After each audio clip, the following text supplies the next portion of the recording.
Hi guys! So magluluto tayo ngayon at magmumukbang ng laing with crispy liempo. So samahan nyo ako kung paano natin ito lulutuin. Una muna, nanguha tayo ng gabi.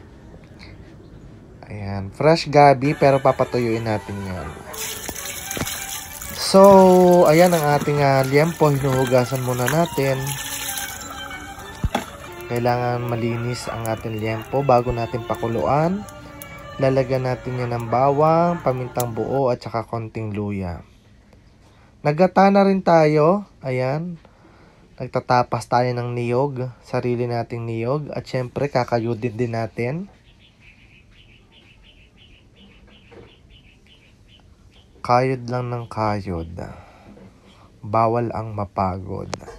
At yan ang unang piga ng ating gata. So maghihiwa naman tayo ngayon ng ating mga luya. Meron tayong luyang dilaw.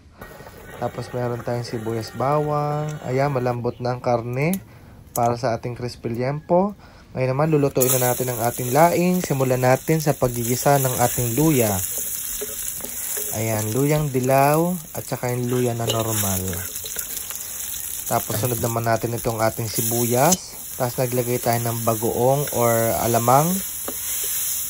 Alamang na hipon. And dinalagay natin itong pangalawang piga. Unahin natin yung pangalawang piga. At isunod na natin itong ating dahon ng gabi. Naglagay tayo ng konting suka. Konting paminta. Konting asin. At hahalu-haluin muna natin yan.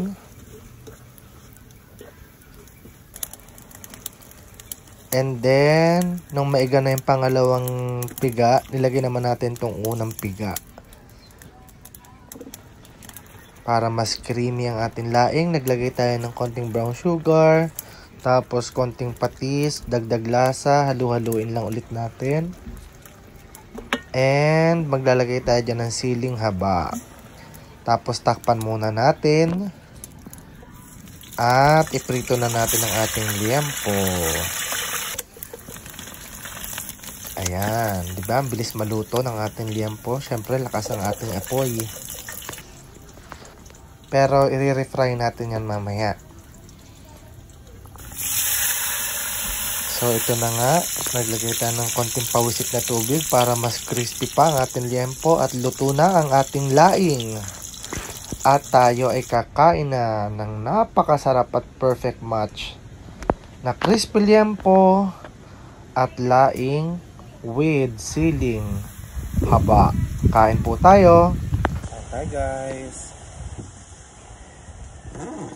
Laing at saka crispy liempo yung ulam ngayon. Meron tayong fresh na sabaw ng nyog. Kain na po.